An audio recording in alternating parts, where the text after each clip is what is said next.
Kristo Yezu akuzwe. Nk'uko mubimenyereye rero, uyu munsi ni umunsi mukuru w'isakaramentu ritagatifu. Nje kubagezaho ibaruwa y'Ingoro ya Yezu Nyirimpuhwe yo kuwa gatandatu Kamena 2021. Ndifuza rero ko twagendana kugira ngo ubu butumwa bubashe kuba bwagira icyo bugusigira mu mutima wawe, kandi ubashe kuba bwahindura ubugingo n'umubiri wawe ndetse na roho yawe. Ni mucyo rero tugendane kugira ngo tubashe kuvugira hamwe, cyangwa se tugendane kugira ngo twumve kandi ducengerwe n'iyi baruwa y'Ingoro ya Yezu Nyirimpuhwe yo ku itariki 6 Kamena 2021. Nkoramutima ya Yezu Nyirimpuhwe, gira umunsi mukuru mwiza w'isakaramentu ritagatifu. Nyagasani ashatse ko uwuhimbaza kuri iyi sabukuru y'imyaka 30 ubutumwa bw'impuhwe z'Imana mu ruhango bumaze butangiye. Nk'uko umunsi mukuru w'isakaramentu ritagatifu nk'uyu ari bwo Yezu yigaragarije ko ari muzima mu isakaramentu ritagatifu ry'Ukaristiya, igihe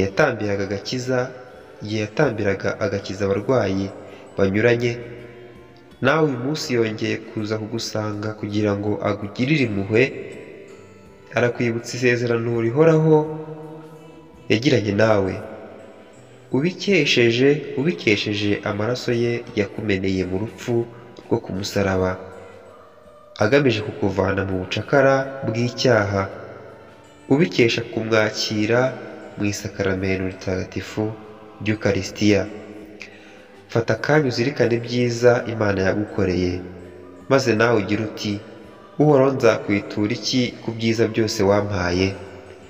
Nk'uko mu muco wacu umuntu yirahira uwamugiriye neza, akavuga mu bandi ibyiza mukesha, nk'umukristo ni ngombwa kwirahira Yezu kubera ibyiza byinshi yagukoreye nta kiguzi.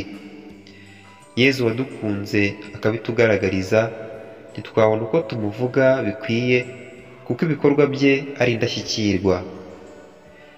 N'uwo kwirahirwa rero igihe cyose kandi muri byose, akwiye gukundwa no kuyobokwa. Itoze kumurangamira uzirikana ko yagukijije urupfu rw'iteka, akanakuronkera ubucungurwe buhoraho, yemera kumena amaraso ye. Iture Nyagasani Imana Data kumubera umuyoboke w'ukuri, uzirikana isezerano rishya Yezu yakwinjijemo akaguhuza nawe, adakoresheje amaraso y'amatungo, ahubwo amaraso ye bwite. Hagaciro iryo sezerano uryinjiremo, ugaragaza uruhare rwawe mu gusangira umukiro na Yezu yakurongeye, akakubohora mu bikorwa bikujyana mu rupfu rw'iteka. Itoze gutsinda imizi y'ibyaha, ariyo ukwikuza, ubugugu, ubusambanyi, ishyari, uburakari, inda nini n'ubunebwe, n'ibyaha bituruka hamwe n'izindi ngeso mbi zinyuranye. Rangwa n'umutima utuza kandi woroshya, umwe wakira buri wese, ukanashishikarizwa no gukora icyiza. Amagambo wagejejweho na Yezu mu iremwa ry'Ukaristiya akubera inkingi y'ukwemera, uzirikana ubuntu bugeretse ku bundi wagiriwe na Yezu wahisemo kukubera igitambo. Ifunguro ni inshuti mubana. Yezu yaje kuramira intege nke zawe, agira ngo agusakazemo imbaraga ukesha kamere Mana ye. Igihe umuhawe, yifuza ko wahinduka ugasa nawe. Shishikarira rero gutungwa nawe, wakira imbaraga n'ibyishimo akuzanira igihe umuhawe. Itoze kumuhabwa umwiteguye neza, uhabwa isakaramentu rya penetesiya. Jya utekereza buri mwanya igihe wakora uganishije kwitura Nyagasani ibyiza byose adahwema kukugirira.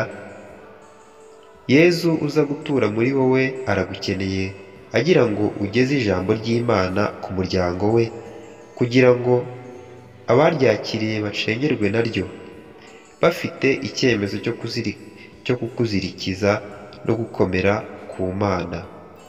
Ntugire ubwoba kuko Yezu ari we ugutera ubutwari bwo kudacogora n'imvune ukomora mu kwitanga kwawe igihe ugeza icyiza ku bandi. Yezu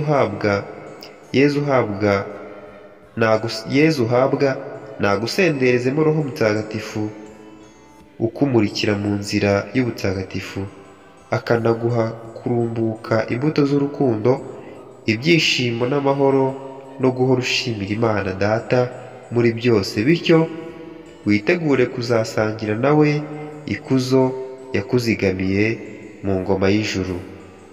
Horana amahoro.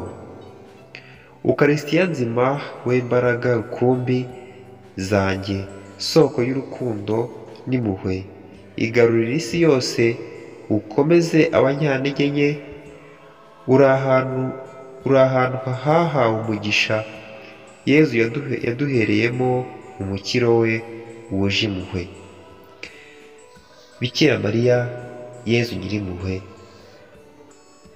ndakwifuriza ko aka kanya kuri iri segonda wowe ubashije kumva ubu butumwa wahinduka kandi Roho w'Imana akakugenderera. Nitwa Jean Claude, mbifurije amahoro y'Imana.